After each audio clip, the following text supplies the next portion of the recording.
one of the things I tweeted yesterday was that I want us to not have to, in 20 years, tell our children that we could have and should have done more at this time. I don't want us to regret, to look at where we are and not to have done all that we can do. And I said that, and people asked, and I've gotten this a lot, what can I do? What can I do? And I want to talk about that today. Welcome to How to Build a Tent. My name is Matt Williams. Thank you for listening to the show in the midst of the chaos, amidst the craziness, and quite honestly, amidst the coup. We are in a coup. If you missed my show yesterday, I call it a democratic coup because they're using the democratic system to overthrow the president of the United States. And I say overthrow is because in Wisconsin, Michigan, and Pennsylvania, it is clear that there has been fraud. And it just happens to be, from what I've seen, enough votes to get Biden the win. So if you would remove all those, then good old Donald Trump would be president again. And you can see the games being played. People deciding to stop counting votes, to delay vote counting till next week in North Carolina. Seeing people say they're going to go home and stop counting votes, let the Republicans go home, and then have Democrats continue voting. Nevada saying, hey, we're just going to wait till Friday. Why not? Why not? If you don't think something's going on, I don't know what to tell you. We're part of the Fight Laugh Feast Network. Over to flfnetwork.com. Put an HTBT in the memo field. Become a member before we all get canceled, because, you know, it's happening. And you can tell by all the things that you share and post. I was seeing that we were getting blocked, and numbers of other people were getting blocked for simply sharing news, like news reports, news video clips from the news were getting censored and blocked by Twitter and Facebook. And if you want to see us around, if you want to keep us around, the time is now to support us, not when we get blocked, not when we get censored, because we have to build the platforms now. We have to grow the places where we can be, so when we get banned, we have places to go and we don't get canceled. So consider being a member. All right, so what do we do? And I have been asking myself this question too, quite honestly, for a long time. Not necessarily even in just the context of this election, but just in general. What do you do in the face of corruption? What do you do? What is our responsibility? How are we supposed to be good stewards of the talents God gave us? Mainly, in this case, the citizenship of this country, the right to vote, the right to elect our leaders. And the question is difficult to answer because it means different things to different people. Not everyone is supposed to be doing the same thing. God doesn't put everyone in different places with different skill sets to all do the same thing. So you need to ask and examine yourself, what can you do? What can you do? Now, there are a few general principles that I think that we all can do right now, and I want to share those. And then I want to kind of give a framework on how to be thinking about this going forward, because this battle has stages, just like the election has stages. The battle has stages. This war is going to have stages. And the response and the appropriate action, the effective actions on how to win this war and be successful, thrown in that tagline right there, is going to look different depending on where we are at, or where and what stage we are at. Now, we are at a stage right now where Trump is fighting, thank God, because the GOP is not really supporting him, except for my governor, and I think one or two others. But from the Republican Party, where is everyone? Why isn't anyone helping Trump right now? Why isn't anyone saying anything? It's embarrassing, quite honestly. Just remember that in 2024, if we even have elections in 24. And let me say this. There was a lot of people still not voting for Trump because they thought, he wasn't pure enough or whatever. This is not just about Donald Trump anymore. This is more than just about who's going to be president. If we let Joe Biden steal this election and carry out the coup, the election process is over. How this country functions is over. Because if we vote in good faith and the Democrats are allowed to play all these games, dumping votes where it's 100% Biden, pausing the count, having Supreme Court say that Pennsylvania doesn't have to abide by their law and stop counting votes after 8 p.m. on the election day. If we can do all of these different things, hand out Sharpie markers, if we can do all these things, then our vote doesn't matter. And it's so blatant, it's so prevalent. I know these things have happened before, but it's so out in the open now and everyone sees it. There's videos, there's charts, there's data. You can't hide this stuff anymore in America. And it's so far out in the open that everybody sees it. And if Biden wins, regardless if it brings a red wave or whatever, no one is going to believe elections ever again. And no one's going to vote ever again. That is a Republican, that is a conservative, that is anyone on our side. We're just not going to vote again because why? Why would we vote?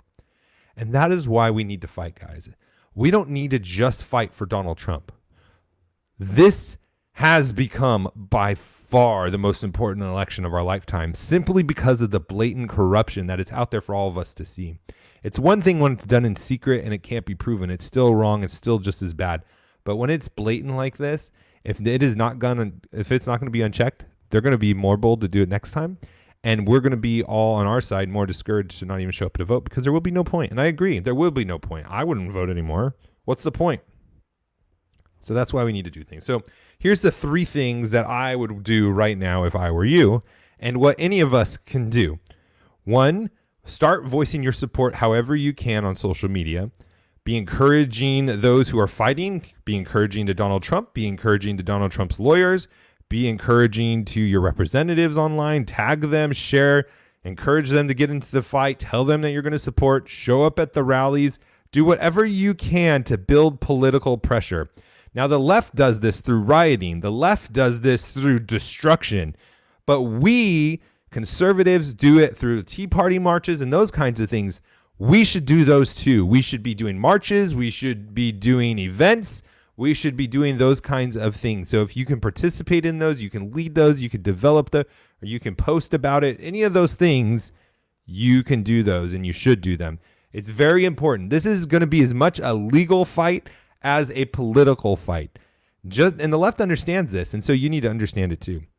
The second thing you can do is donate to the Legal Defense Fund because it's going to cost a lot of money. There's a lot of states. There's all of these states, every single one of them that didn't certify and didn't have a winner, that every single one of these after the election run by Democrats have corruption in them and need to be fought. Every single one of them. And not one vote that was cast illegally, late, disqualified, whatever it is, should not be able to be counted. So 2, we need to donate to the funds. And 3, call your representative, email your representative, all of them, and tell them to get into this fight. So those are 3 practical things that you can do right now if you feel helpless, if you feel discouraged, if you feel like this is out of your control, you did what you could do, go do those 3 things. Go show support on social media, go to a rally, go to whatever you can to encourage others and encourage our leaders. Tag them, support them, our leaders, their attorneys, anyone who's in this fight, the poll workers, whoever it is, be encouraging to them. 2 is support to the legal fund, even if it's $5. That's just $5 more than we'd had before. And 3 is call your representatives and encourage them to get into this fight. We need all hands on deck. This cannot stand. It will be the end of America. It will be the end of elections because this isn't an election. It's a coup. I'm dead serious about this. And I'm thankful for people like Steve Deace, who's saying that too, has a much bigger platform than I do, is much more involved in the politics than I am. And he's willing to say it too. I'm thankful for Newt Gingrich for able to call out and say that Michigan, Wisconsin, and Pennsylvania have so many fraudulent votes that's what put Biden over the top. I'm thankful for that because he is not like the far right. He's not one of our, he's in the club and he's willing to say that stuff. So I'm thankful for that. Now, going forward, after we get through the legal battles and the challenges, however that is, whatever the result of that is, and it will be less of a confrontation in a lot of ways. If Trump wins, it'll be more of confrontations, I believe, if Biden wins. Either way, we're getting riots. Either way, we're getting violence. And we just need to resolve in ourselves, guys, that violence is going to happen. When we allow violence to be unchecked for so long in different areas, Portland, Seattle, New York, Chicago, it's going to continue to grow and become a bigger problem until it's checked by more violence. That violence can come from the police, it can come from the military, it can come from citizens. But violence will not stop until it is confronted by greater violence. And that's the importance of teaching your kids, your boys, not to not ever fight, but when to fight. Because we are going to need good people. And I'm not saying this as individual citizens, but we need our police, we need our military, we're going to need our governors that understand this, and they're going to have to inflict violence on these people to get them to stop. So we're going to have that, and we should just be comfortable with that. But that's not what I want to talk about. So what is the framework for when do we know and what do we do after this? How do we know the next steps? And this is where it becomes different depending on where you're at, what state you're in, who's your officials, who's your sheriff, who's your mayor, who's your governor, what your skills are, how much resources you have. Do you work for a company where you can get fired and all these different things? The Bible says that you do not go to war unless you consider the cost and know that you could win. So the first thing you want to do is realize how many resources you have. Second thing you want to do is be able to decide that when you choose to engage in a fight, whatever that looks like, that you are able to win that fight. And you're being able to afford that fight. That's the biblical principle of that. So you want to be able to win the fight, you want to be able to afford the fight, and you want to be able to glorify God. And those are the things that I'm looking through. So what are my skills? What talents do I have? How has God blessed me? How has he positioned me? Am I able to win in this conflict, whatever it is? I mean, I even think about that in Twitter, like when I'm posting on Twitter. Am I able to win? And then 3, am I glorifying God with this? Those 3 things are a great measurement to determine what we're going to do in the next stages. And I don't know what is going to happen. I don't know what the stages are, and I don't know what that means for individuals. I don't know what that means for me. But I think that gives us a good framework to understand at the basic high-end levels of how to go about and how to get involved and how to be engaged. Because, again, this is not about Donald Trump anymore. This is about keeping our institution, our voting institution, our democracy, the United States. I don't want to look back in 20 years and tell my son that I could have done more. I don't want you to have to go look at your kids in the eyes and tell them that we once were freer. Not perfectly free, but we were free. Steve Deace also said this on his show.